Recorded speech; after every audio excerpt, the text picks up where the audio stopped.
मित्रांनो, ठरलं तर मग या मालिकेच्या आजच्या भागामध्ये सायली आणि अर्जुन दोघेही रूममध्ये येतात. तेव्हा सायली आता खूपच चिडलेली असते आणि म्हणते, मधुभाऊ समोर होते ना म्हणून मी कंट्रोल केलं, नाहीतर माझा ना संताप होत होता. तेव्हा अर्जुन तिला समजावतो, प्रियाने हे पहिल्यांदाच केले का? सायली रागातच म्हणते, अगोदर जे करायची ना ते आपल्या बाबतीत करायची. आज ती खालच्या थराला गेली आणि आपल्या वडिलांवरच आरोप केले. त्यावेळी अर्जुन म्हणतो, हे सुद्धा तिने पहिल्यांदा केलं नाही आणि दोन्हीही आरोप खोटे आहे हे आपल्याला माहीत आहे. तेव्हा सायली म्हणते की परंतु घरातील सर्वांचा तिच्यावरच विश्वास आहे ना, आपल्या घराचं काही बरं वाईट केल्याशिवाय प्रिया शांतच बसणार नाही, पण आपण असं किती वेळ शांत राहायचं ना, असं सायली खूपच रागात म्हणते. अर्जुन आता लगेचच तिला बेडवर बसवतो आणि म्हणतो की तुम्ही पाणी प्या बरं थोडंसं. सायली आता पाणी पिते. त्यावेळी अर्जुन तिला समजावतो, कसं आहे ना मिसेस सायली, मधुभाऊंना जरी उचकी लागली ना तरीही तुम्हाला त्रास होतो. मग एवढा मोठा आरोप मधुभाऊंवर प्रिया करतीये, हे तुम्हाला कसं सहन होईल? परंतु फक्त थोडे दिवसच आपण हे सहन करायचंय. पण मी प्रॉमिस करतोय तुम्हाला मिसेस सायली, जेव्हा मी तिला पुराव्याचे कट पकडेन ना तेव्हा ती इथे नाही तर सरळ जेलमध्ये जाईल. त्यावेळी सायली आता विचारते, खरंच असं होईल का? तेव्हा अर्जुन म्हणतो, खरंच असंच होणार आहे आणि त्यावेळी घरातील सर्वांना समजेल त्यांनी घरामध्ये सून किंवा लक्ष्मी आणली नाही तर साप आणला आहे, साप. तर दुसरीकडे प्रिया अश्विन रूममध्ये असतात. अश्विन आता खूपच चिडलेला असतो. तो आता दादाने तर आज लिमिटच क्रॉस केली, मधुभाऊंनी चोरी केली हे ॲक्सेप्ट तर केलं नाही, वर 4 गोष्टी आपल्यालाच सुनावल्या.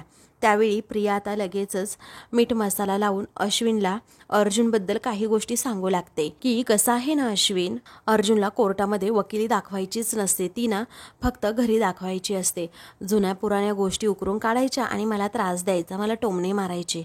अश्विन म्हणतो की आपण सुद्धा त्याला दाखवून द्यायचं होतं ना की आपणही गप्प बसणार नाही म्हणून. तू सुद्धा मधुभाऊंना का प्रोटेक्ट केलंस? बोलवू द्यायचं ना तिकडे पोलिसांना, काय हरकत होती? असं म्हणून तो प्रियावर सुद्धा चिडतो. त्यावेळी प्रिया आता साळसूतपणाचा आव्हानात घरच्या गोष्टी अशा चव्हाट्यावर मांडायच्या असतात का, अश्विनला विचारते. मग आता मधुभाऊ कधीपासून घरची व्यक्ती झाले आहेत आणि जर तो पोलिसांना बोलवत होता तर बोलवून द्यायचं ना, त्यांनाही समजलं पाहिजे ना मधुभाऊंनीच चोरी केलीये असं लगेच आता अश्विन म्हणतो. तर प्रिया जरा घाबरते. इकडे सायली अर्जुनला विचारते की तोपर्यंत राग कसा कंट्रोल करायचा? आज तर रागाने माझ्या तोंडून शब्द सुद्धा फुटत नव्हता. बरं झालं तुम्ही तिला चांगलंच सुनावलं. त्यावेळी अर्जुन आता म्हणतो, तुम्ही माझ्या आईबाबांना तुमचे आईबाबा मानता ना, मग तुमचे बाबा सुद्धा माझेच बाबा आहेत. मी तुम्हाला प्रॉमिस करतो, जेव्हा जेव्हा तुमच्या बाबांवर संकट येईल किंवा आरोप केले जातील तेव्हा तेव्हा मी सुद्धा अगदी तलवार काढणार. तेव्हा सायली खूपच प्रेमाने अर्जुनकडे पाहते आणि म्हणते की तुम्ही नसतात तर माझं काय झालं असतं? त्यावेळी अर्जुन म्हणतो, मी नसतो म्हणजे? अहो मी इथून पुढे असणारच होतो आणि असणारच आहे. आणि एक गोष्ट लक्षात ठेवा, तुमच्या आयुष्यात आकाश, जमीन आणि अर्जुन सुभेदार कायमच राहणार आहेत. मग सायली आता खूपच गोड हसते आणि म्हणते की तुमच्या आयुष्यामध्ये ही सायली कायम राहणार आहे. तेव्हा अर्जुन म्हणतो, अरे बस बस बस, ही स्माईल तरी बघा, मी ना सर्व क्रिमिनलला आता सांगणार आहे. अरे तलवारी आणि चाकूने काय मारता, माझ्या बायकोची स्माईल बघा, तुम्ही मरून जाल. त्यावेळी सायली अजूनच हसते आणि म्हणते, अहो बास बास, किती ते कौतुक. त्यानंतर सायली म्हणते, आपल्याला आश्रमात जायचं होतं पण मधुभाऊंची मनस्थिती, जाऊ शकतो का आश्रमामध्ये? त्यावेळी अर्जुन म्हणतो, तुमच्यापेक्षा मधुभाऊ स्ट्रॉंग आहेत, हे पहा ते तुमचे वडील आहेत, तुम्हीच एवढ्या स्ट्रॉंग आहात तर ते किती स्ट्रॉंग असतील. मग आता आपल्याला हरून असं चालणार नाही आणि जर आज आपण आश्रमामध्ये गेलो नाही तर साक्षी, महिपत आणि प्रिया या तिघांचाही फायदा होईल. तेव्हा सायली म्हणते, आपल्याला त्यांना फायदा होऊ द्यायचा नाहीये, चला पटकन जाऊयात. असं म्हणून दोघेही आश्रमात जायला निघतात. दुसरीकडे प्रिया अश्विनला म्हणते, जाऊ देत अश्विन, आपण ना एवढा विचार करायला नको. अरे काहीही झालं तरी मधुभाऊंनी लहानपणी मला आसरा दिलाय. हो मला माहिती आहे त्यांनी व्यवस्थित जेवायला दिलं नाही, कधी कधी उपाशी मारलं, परंतु मी जगेल एवढं तरी जेवायला दिलं ना त्यांनी. त्यावेळी अश्विन म्हणतो, तो माणूस खुनी आहे आणि दादा जर असा कायमच त्यांचा गुन्हा असा पाठीशी घालणार असेल तर मला ते चालणार नाही. त्यावेळी प्रिया म्हणते, जाऊ दे ना अश्विन, अरे तू तरी कुठे एवढा विचार करतोस? कोर्ट तर त्यांना पाठीशी घालणार नाही आहे खुनाच्या आरोपासाठी, परंतु त्यांच्यावर जो चोरीचा आरोप आहे आता सध्या, तो तर आपण माफ करू शकतो ना, पाठीशी घालू शकतो ना. तेव्हा आता लगेचच अश्विन म्हणतो, तुझ्या एवढं मोठं मन माझं नाही आहे ग.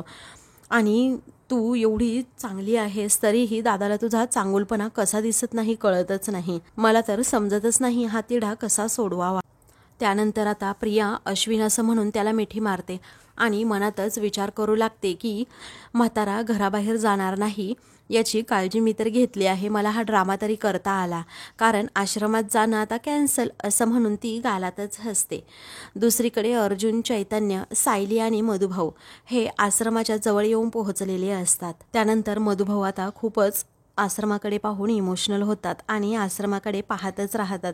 आश्रमाकडे पाहून त्यांचे डोळे पाणावलेले असतात. तेव्हा सर्वजण त्यांना धीर देतात, आधार देतात. आश्रम हा जिव्हाळ्याचा विषय असल्यामुळे सायलीला सुद्धा आता खूपच वाईट वाटत असतं आणि ती मधुभाऊंकडे सतत पाहत असते. तर दुसरीकडे प्रिया आता बेडवर मस्त पडलेली असते आणि म्हणते, आज काय म्हातारा आश्रमामध्ये जात नसतो आणि अर्जुनने जर काही प्लॅन केला आश्रमात जाण्याचा तर वेगळा काहीतरी ड्रामा करता येईल. पण आजचा विजय सेलिब्रेट करण्यासाठी ना मस्तपैकी एक कॉफी झालीच पाहिजे.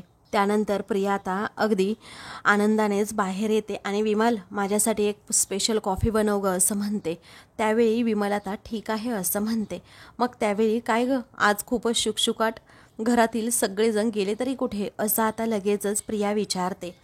मग आता पूर्ण आई त्यांच्या रूममध्ये आराम करतायत आणि साठवणुकीच्या खोळीमध्ये कल्पना वहिनी गेल्या आहेत असं आता लगेचच विमल सांगते आणि गप्प बसते. तेव्हा आता प्रिया लगेचच विचारते, अर्जुन, सायलीचं काय, कुठे आहेत? त्यावेळी आता लगेचच प्रियाला विमलकडून समजतं की ते बाहेर गेले आहेत मगाशी. मग प्रियाला धक्काच बसतो आणि ती विचारते, मधुभाऊ? तेव्हा मधुभाऊंचं माहीत नाही असं आता विमल सांगते. त्यावेळी प्रिया आता लगेचच विचार करू लागते की एवढा ड्रामा करूनही काहीच उपयोग झाला नाही. ते तिघे आश्रमात तर गेले नसतील ना, हा प्रश्न तिला पडतो आणि ती धावतच आता मधुभाऊंच्या रूमकडे येते. दरवाजा आता बंद असतो. ती दरवाजा उघडून आतमध्ये पाहते तर तेथे मधुभाऊ नसतात. तेव्हा ती आता म्हणते की हा म्हातारा तर गायब आहे. म्हटल्यानंतर नक्कीच आता मधुभाऊंना घेऊन हे अर्जुन, सायली आश्रमात गेले असणार. मग त्यानंतर प्रिया आता खूपच घाबरते आणि लगेचच आपल्या रूममध्ये जाऊन पर्स, मोबाईल घेते आणि तेथून लगेचच ती घराबाहेर पडते. तेव्हा विमल तिला पाहते आणि म्हणते, तन्वीताई, तन्वीताई, अहो तुमची कॉफी, तुम्ही कुठे चालला आहात? पण प्रिया काहीच उत्तर देत नाही. त्यावेळी विमल म्हणते, यांचं ना सगळं काही विचित्रच असतं, जाऊ दे बाई. म्हणून तिच्या लक्षात येतं ती कॉफी तर गॅसवर आहे. ती पटकन गॅसकडे पळते. तर इकडे मधुभाऊ आता खूपच इमोशनल झालेले असतात. तेव्हा त्यांना आठवतं की ही आश्रमात असणारी सगळी मुलं सकाळी नाश्त्यासाठी खूपच जोराजोरात ओरडायची आणि नाश्ता मागायची, कारण त्यांना भूक लागायची. असे ताटल्या वाजवायचे ते. आणि मग मी त्यांना म्हणायचो, आज कोणता वार आहे? तर मुलं म्हणायची, मंगळवार. मग मंगळवारी आपल्या इथे काय असतं? आता मधुभाऊ त्यांना विचारतात. तेव्हा ते म्हणतात, मंदिरातील प्रसादाचा शिरा. त्यावेळी आता मधुभाऊ म्हणतात, आणि तो प्रसादाचा शिरा कोण घेऊन येतं? सर्व मुलं एकदमच म्हणतात की सायलीताई. मग सायली येईपर्यंत सर्वजण वाट पाहायचे. हे सगळं काही मधुभाऊंना आठवायचं आणि ते दिवस खरंच खूप चांगले होते असंही त्यांना वाटतं. त्यानंतर आता ते लगेचच तेथे आश्रमाच्या पायरीवर आपलं डोकं टेकवतात. त्या डोळ्यासमोरून त्या जुन्या आठवणी, ते जुने प्रसंग जातच नसतात. त्यांना एक गोष्ट सुद्धा आठवते की जेव्हा सायलीला मंदिरातील महाआरतीचा मान मिळाला होता एवढ्या भक्तगणांमधून, तेव्हा सर्वजण खूप खुश झाले होते. हे सगळे प्रसंग आठवून मधुभाऊंना अगदी दाटूनच आलेलं असतं. ते सायलीकडे पाहतात. सायलीच्या डोळ्यात सुद्धा पाणी येतं. त्या सर्व आठवणी तिच्या जाग्या होतात. अर्जुन, चैतन्य त्या दोघांकडे पाहतच राहतात. पण आश्रम म्हणजे सायली आणि मधुभाऊंचा हा वीक पॉइंट असतो. आता मधुभाऊ हे एकटेच आश्रमामध्ये निघालेले असतात. तेव्हा लहान मुलं त्या गार्डनमध्ये कशी खेळायची, त्याचबरोबर सर्वजण एकत्र कसे गार्डनमधले काम करायचे, हे सगळं त्यांना आठवू लागतं. मग त्यांना अजूनच एक प्रसंग आठवतो की जेव्हा सगळी मुलं खेळायची तेव्हा सायलीसुद्धा त्यांच्यामध्ये अगदी रमून जायची. मग सायलीला सकाळच्या वेळी मंदिरात जायचं असतं, परंतु आता ती मुलं सायलीला मंदिरातच जाऊ देत नसतात. तेव्हा आता मधुभाऊ सर्वांनाच जवळ बोलवतात आणि विचारतात, काय रे, सायलीताईला मंदिरात जायचंय? त्यावेळी सायली म्हणते, हो मधुभाऊ, मला जायचंय मंदिरात, पण या सर्व मुलांना तुम्ही एवढं लाडावून ठेवलंय ना की हे मला जाऊच देत नाहीये. त्यावरती मधुभाऊ म्हणतात, मी कसं लाडावून ठेवलं बाळा त्यांना? मी सर्वांना इथे येणाऱ्या प्रत्येकाला सर्वांना सारखंच वागवतो आणि सर्वांना चांगले संस्कार देतो। त्यावरती मधुभाऊ आता सर्वांनाच विचारतात की मुलांनो, मला आता सांगा, इथे सर्वात जास्त तुमचे लाड कोण करतं? मग सगळी मुलं एकत्रच म्हणतात सायली ताई। त्यावरती मधुभाऊ म्हणतात, पाहिलं का, इथे सर्वात जास्त लाड तू करतेस आणि तू मला म्हणते सायली बेटा की मी लाड करतो म्हणून। त्यानंतर आता प्रिया लगेचच आश्रमाजवळ येऊन पोहोचते, झाडांच्या पाठीमागे लपते, यांचं काय चाललंय ते पाहत असते डोकावून। त्यानंतर इकडे आता सायली, अर्जुन, चैतन्य आणि लगेचच मधुभाऊ हे सर्वजण आता दरवाजाजवळ येऊन पोहोचलेले असतात। मग आता मधुभाऊंना सायली लगेचच विचारते, तुम्ही ठीक आहात ना मधुभाऊ? तुम्हाला कसलं दडपण वगैरे नाही आलं ना? त्यावरती मधुभाऊ म्हणतात, नाही बाळा, मला कसलंच दडपण वगैरे आलेलं नाही आहे। त्यावेळी आता सायली म्हणते, मग आतमध्ये जायचं का आपण? तेव्हा अर्जुन म्हणतो, नाही लगेच जाता येणार, कारण पोलीस अगोदर येऊ द्यात तरच आपण आतमध्ये जाऊ, आणि आतमध्ये गेल्याबरोबर जे काही झालं ना त्या रात्री सगळं मला सांगा, कारण मी हे सगळं रेकॉर्ड करणार आहे।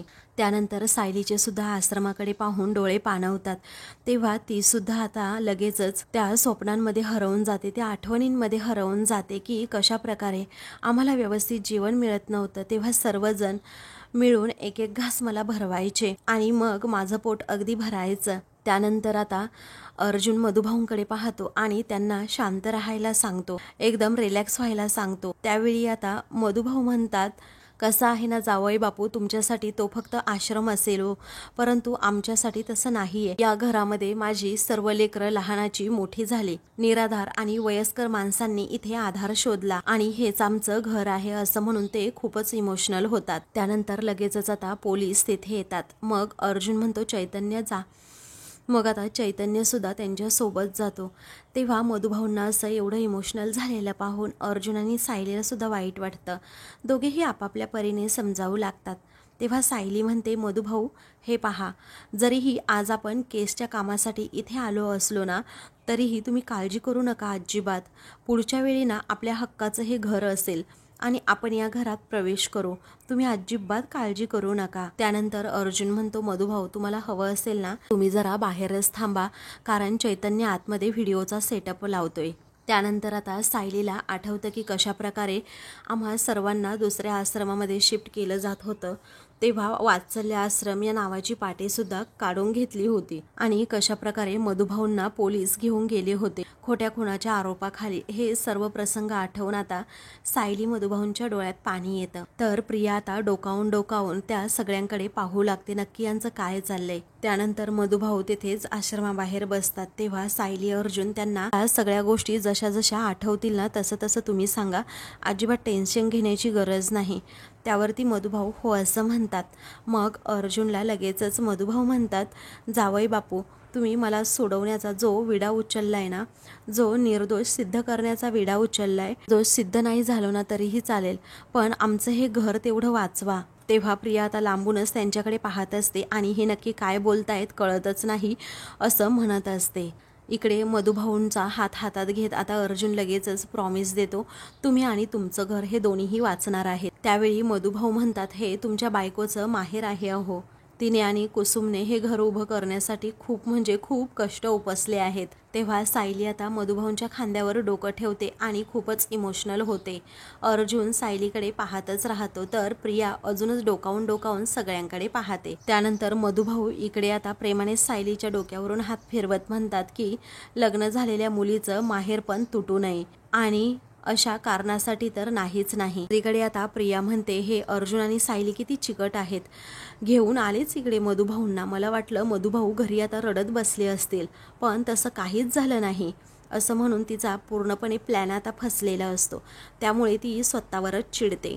अर्जुन मधुभाऊंना प्रॉमिस देतो की मी माझ्या बायकोचं माहेर कधीही तुटू देणार नाही। आता लगेचच मधुभाऊ आणि सायली अर्जुनकडे पाहतच राहतात। त्यावेळी अर्जुन म्हणतो, अहो हक्काने तर मला अजून या घरामध्ये जेवायला यायचंय आणि तुमच्याकडून हक्काने खूप लाड करवून घ्यायचे आहेत मला, आणि तो दिवस ना लवकरात लवकर येणारच, ही सगळी फक्त माझी आणि माझी जबाबदारी असेल। तेव्हा मधुभाऊंना आता खूपच आनंद होतो। सायली सुद्धा कौतुकाने अर्जुनकडे पाहते। मग प्रिया आता उभी राहते आणि त्यांच्याकडे पाहत असते. त्याचवेळी चैतन्य आता बाहेर येतो, त्यामुळे प्रिया लगेचच खाली लपते. त्यानंतर आता चैतन्य म्हणतो, चल अर्जुन, सेटअप झालाय सगळा. तेव्हा आता अर्जुन हो असं म्हणतो आणि मधुभाऊंना म्हणतो, चला आता आतमध्ये. मधुभाऊ आता हो असं म्हणतात. मग सर्वजण लगेचच तिकडे आश्रमामध्ये जातात. इकडे आता मधुभाऊ, सायली, अर्जुन हे तिघेही आता आश्रमामध्ये येतात आणि तेथे आल्यानंतर आता पुन्हा एकदा सायलीला आठवतं की सकाळच्या वेळी आमची किती गडबड असायची, लगबग असायची. सर्व मुलांना आंघोळ घालायची, त्याचबरोबर सर्वांचं आवरून द्यायचं आणि शाळेत पाठवायचं. कुसुमताई आणि मी सगळं काही मुलांचं करायची. त्यानंतर जेव्हा महाआरतीचा मान मिळाला होता तेव्हा मधुभाऊ हे खूपच खुश होते आणि सायलीताईला महाआरतीचा मान मिळाला असं सर्वांना अगदी ओरडून ओरडून सांगत होते. तेव्हा सायली आता म्हणते, मधुभाऊ, अहो 10 सेकंदात 15 वेळा मी ऐकलंय की सायलीताईला महाआरतीचा मान मिळाला आहे म्हणून. सगळं काही आठवल्यानंतर सायली आणि अर्जुन हे एकमेकांकडे पाहतच राहतात. त्याचबरोबर मधुभाऊ सुद्धा आता खूपच इमोशनल होतात. तर अर्जुनला टेन्शन येतं, मधुभाऊ असे इमोशनल राहिले तर मग त्या सांगू शकतील का काही आपल्याला त्या रात्रीबद्दल. मग आता तो त्यांना धीर देत असतो. बाहेर आता प्रिया उभी राहते आणि म्हणते, हे सगळेजण आतमध्ये गेले, मी जर पुढे गेले तर पकडली जाईल. त्यापेक्षा ना आपलं इथून सटकायला हवं. काय काय बोलतायत हे कळणार सुद्धा नाही. पकडले गेले तर अजून प्रॉब्लेम व्हायचा. या विचाराने मी आपली जातेच, असं म्हणून ती जायला निघते. दुसरीकडे कल्पना आणि पूर्णाजी या दोघीही जेवण करत असतात. तेव्हा अजून अर्धी पोळी वाढू का, कल्पना विचारते. त्यावरती पूर्णाजी म्हणतात, नको, कारण आजकाल ना अर्धी पोळीच बस होते. त्यानंतर आता अश्विन हा तेथे येतो. तेव्हा त्याच्या हातात गुलाबाची फुलं असतात आणि त्याची नजर प्रियाला शोधत असते. त्याचवेळी आता लगेचच प्रताप आणि सर्वजण त्याच्या हातात ती गुलाबाची फुलं पाहतात. मग आता लगेचच प्रताप विचारतो, काय रे, माझ्यासाठी घेऊन आलास का ती फुलं. तेव्हा आता तो जरा गडबडतो आणि ते गोंधळतो, काय बोलावं त्याला सुचत नाही. मग आता लगेचच कल्पना म्हणते, अहो तुमच्यासाठी नाही घेऊन आला, माझा मुलगा माझ्यासाठी फुलं घेऊन आला आहे. तेव्हा अश्विन अजूनच गोंधळतो. सर्वजण त्याची गंमत करत असतात. तेव्हा तो म्हणतो, मम्मा अगं. त्यावेळी पूर्णाजी म्हणतात, तुम्हा दोघांचा ना हा गोड गैरसमज आहे, कारण आपल्या लाडक्या आजीसाठी तो ही फुलं घेऊन आला आहे. अरे वा, किती छान, दे हा ती फुलं, असं म्हणून पूर्णाजी हात पुढे करतात. तेव्हा किती वर्ष बघितली नाही गुलाबाशी अशी टवटवीत फुलं, अरे दे ना बाळा, असं म्हणून त्या हट्ट करतात. मग आता लगेचच कल्पना म्हणते, पुरे पुरे पूर्णाई पुरे, अहो माझ्या मुलाचा चेहरा तरी बघा. मग आता अश्विनचा चेहरा अगदी पडलेलाच असतो, कारण त्याला ती फुलं प्रियाला द्यायची असतात. तेव्हा जिच्यासाठी फुलं आणली आहेत ना तिला देऊन ये जा, असं आता लगेचच कल्पना म्हणते. तेव्हा अश्विन खुश होतो. तेव्हा तो आता म्हणतो, मम्मा स्वीट ऑफ यू, कारण तूच माझ्या मनातलं ओळखलंस, असं म्हणून तो रूममध्ये जायला निघतो. तेव्हा आता लगेचच विमल म्हणते, अश्विन दादा ऐका ना. मग आता अश्विन म्हणतो, नाही विमलताई, ही फुलं मी तुमच्यासाठी आणलेलीच नाही आहे. खरं तर विमलला हे सांगायचं असतं की प्रिया रूममध्ये नाही आहे, परंतु आता अश्विन काहीच ऐकून घेत नसतो. तो फुल एक्साइटमेंटमध्ये असतो. तसाच रूममध्ये जातो आणि आपल्या पाठीमागे फुलं लपवत तन्वी असा प्रेमाने आवाज देतो. तेव्हा प्रिया त्याला तिथे रूममध्ये दिसत नाही. मग तो जरा घाबरतोच आणि मनातच विचार करू लागतो की कुठे गेली असेल तन्वी, असं म्हणत तो अख्ख्या रूमभर तिला शोधू लागतो. दुसरीकडे मधुभाऊंना आता त्या जुन्या आठवणी काही डोळ्यासमोरून जात नसतात. मग आता ते तिथे खाटेवर बसतात. तेव्हा अर्जुन सायलीला आता लगेचच इशारा करतो. मग सायली मधुभाऊंकडे पाहते. तेव्हा आता मधुभाऊ लगेचच म्हणू लागतात, त्या भयानक रात्रीना मला इथूनच फरफटत असे आतमध्ये घेऊन गेले. त्यानंतर इतक्या दिवसांनी मी माझं घर असं प्रथमच बघतोय. तेव्हा सायली समजावते, मधुभाऊ आपल्याला त्या रात्रीच्या आठवणींना आज पुन्हा काढायच्या आहेत, पण मधुभाऊ आपल्या भावना कुठेही आड येता कामा नये. अहो मला माहीत आहे तुमच्यासाठी हे सगळं काही खूप कठीण असणार आहे, पण हे असं केलं नाही तर सत्य जगासमोर कसं येणार. आपण हे सगळं आपल्या घरासाठी करतोय ना, तुम्हाला पुन्हा एकदा तुमच्या माणसांबरोबर राहता यावं म्हणून हे सगळं काही करतोय.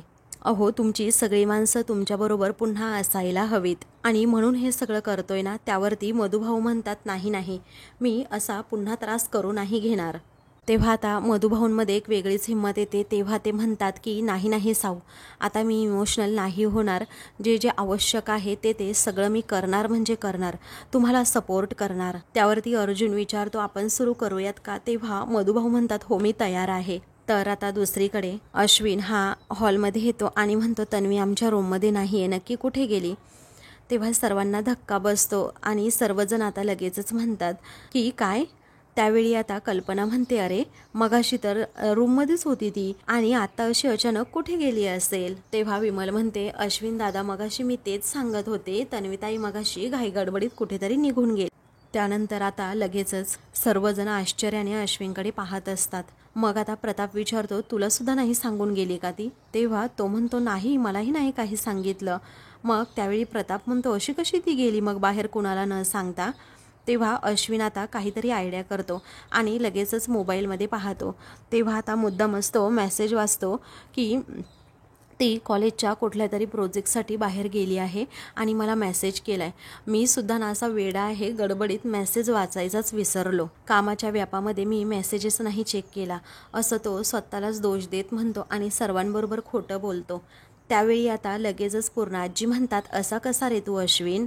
तेव्हा अश्विन मनातच विचार करू लागतो मी आता खोटं बोलून तन्वीची बाजू घेतली खरी, पण मला आता तिला समजवायलाच हवं, असं न सांगता कुठेही जायचं नाही म्हणून. इकडे अर्जुन आता लगेचच मधुभाऊंना सगळं काही सविस्तरपणे समजावतो. हे पहा त्या रात्री जे जे काही झालं ना ते सगळं मला सांगा. तुम्हाला असं वाटत असेल ना की ते इम्पॉर्टंट नाही आहे तरीही मला सांगा ते. त्यावरती मधुभाऊ हो असं म्हणतात. तेव्हा चैतन्य म्हणतो की तुमच्या नजरेतून सुटलेली अगदी महत्त्वाची आणि छोट्यातली छोटी गोष्टसुद्धा सांगा, कारण त्याचासुद्धा खूप उपयोग होऊ शकतो. तेव्हा अर्जुन म्हणतो हो बरोबर, आणि तुम्ही जसं जसं सांगणार आहात ना तशी तशी आपण इथे गोष्ट ती परफॉर्म करणार आहोत, कारण परफॉर्म केल्यानंतर लगेचच आपल्याला ती गोष्ट समजेल. तेव्हा आता मधुभाऊ विचारतात मला सांगा कुठून स्टार्ट करायचंय? त्यावरती अर्जुन म्हणतो एक मिनिट हा. म्हणतो चैतन्याला लगेचच रेकॉर्डिंग स्टार्ट करायला सांगतो. चैतन्य आता ओके असं म्हणून लगेचच तुम्ही तुमचं काम सुरू करा, मी रेकॉर्ड करतोय असं म्हणतो. तेव्हा अर्जुन आता लगेचच मधुभाऊंना प्रश्न विचारू लागतो की जेव्हा तुम्ही आश्रमामध्ये आलात तेव्हा या दरवाजामधूनच तुम्ही आतमध्ये एंट्री केली बरोबर? तेव्हा मधुभाऊ म्हणतात हो याच दारातून मी आतमध्ये आलो. त्यावरती अर्जुन विचारतो मग झालं काय? तेव्हा मधुभाऊ म्हणतात मी बाहेरूनच बघितलं तर दरवाजा उघडा होता. मग मधुभाऊंना ते सर्व प्रसंग आठवतात. त्यावेळी आता ते अर्जुनला त्याबद्दल सांगू लागतात. त्याचवेळी मला ना थोडी शंका आली होती, कारण तेव्हा सर्वजण सिनेमा बघायला गेले होते आणि हे मला माहीत होतं. तेव्हा आता लगेचच अर्जुन विचारतो मग? तेव्हा मधुभाऊ दरवाजाजवळ जातात आणि म्हणतात मी असा दरवाजातून आतमध्ये आलो आणि आतमध्ये बघितलं तर सगळीकडे कमालीची शांतता पसरली होती. त्यानंतर मी आतमध्ये आलो तर पेपर असे अस्ताव्यस्त मला पसरलेले दिसले. मग आतमधून मला कसला तरी आवाज झाला, मी दचकलो आणि माझ्या हातात असणाऱ्या सर्व पिशव्या खाली पडल्या. मी धावतच या खोलीकडे आलो आणि उंबरट्या शेजारी बसलो. तेव्हा आता लगेचच उंबरट्या शेजारी आल्यानंतर झालं काय असं अर्जुन विचारतो. तेव्हा मधुभाऊ सांगतात आतमध्ये साक्षी शिखरे आणि विलास ते दोघेही आमच्याच आश्रमाचे कागदपत्र चाळत होते आणि मला बघतात ते खूप दचकले, कारण मी यावेळी येईल अशी त्यांची अपेक्षाच नसावी. अर्जुन आणि सायलीला धक्का बसतो, पोलीस सुद्धा तेथेच असतात. मग आता ते दोघेही तुमच्या खोलीत एकत्रच तेथे उभे होते का असं आता सायली विचारते. त्यावरती मधुभाऊ म्हणतात हो, आणि एकमेकांशी कुजबुजावं एवढ्या अंतरावर ते दोघेही उभे होते. त्याच वेळेला माझ्या लक्षात आलं की विलास साक्षी शिखरेला अगदी पूर्वीपासूनच ओळखतोय आणि विलास हा महिपत शिखरेचा माणूस आहे. त्यावरती सायली विचारते मग तुम्ही त्याला ते विचारलं नाही? तेव्हा मधुभाऊ म्हणतात हो विचारलं ना मी, अगदी लागलीच विचारलं. त्यावरती आता अर्जुन विचारतो मग तुम्ही त्याला पुढे काय विचारलं? तेव्हा मधुभाऊ म्हणतात मी तेच विचारलं ना की तू महिपतचा माणूस आहे का? लगेचच तो हो म्हणाला. मग मी त्याला म्हणालो अरे विलास मी तुझ्यावर एवढा विश्वास ठेवला आणि तू तर दगाबाज निघाला. तेव्हा आता लगेचच अर्जुन विचारतो तो महिपतचा माणूस आहे हे लपवण्याचा सुद्धा त्यांनी प्रयत्न केला नाही का? त्यावरती मधुभाऊ म्हणतात नाही अजिबात नाही, उलट त्याने मुद्दाम आणि मगरूरपणे मला सांगितलं की मी महिपत शिखरेचा माणूस आहे म्हणून, आणि मग ते ऐकताच मला राग आला आणि मी त्याची कॉलर पकडली. तेव्हा आता अर्जुन विचारतो डाव्या हाताने का? तेव्हा मधुभाऊ म्हणतात हो डाव्या हातानेच मी कॉलर पकडली त्याची आणि त्याला आत्ताच्या आत्ताच सांगितलं की इथून घरातून बाहेर जा नाही तर परिणाम वाईट होतील म्हणून. तर त्याने माझा हात लगेचच झटकला आणि एखाद्या गुंडासारखा हसत हसतच माझ्याकडे आला आणि त्याने मला असं ढकलून दिलं आणि ते प्रसंग मधुभाऊंना आठवतात. त्यावेळी अर्जुन विचारतो त्याने तुम्हाला जेव्हा ढकललं तेव्हा तुम्ही कुठे होतात? तेव्हा मधुभाऊ म्हणतात मी असा इथे उभा होतो असं म्हणून ते जागा दाखवतात. तेव्हा अर्जुन म्हणतो एक मिनिट हा, म्हणजे त्याने तुम्हाला ढकललं ना, ते कसं ढकललं ना ते मला एक्झॅक्टली दाखवा. तेव्हा आता अर्जुन लगेच हवालदाराला पुढे उभा करतो आणि विलास आहे असं समजून तुम्ही त्याची कॉलर कशी पकडली होती, त्याने तुम्हाला कसं ढकललं होतं हे सांगा, असं आता अर्जुन म्हणतो.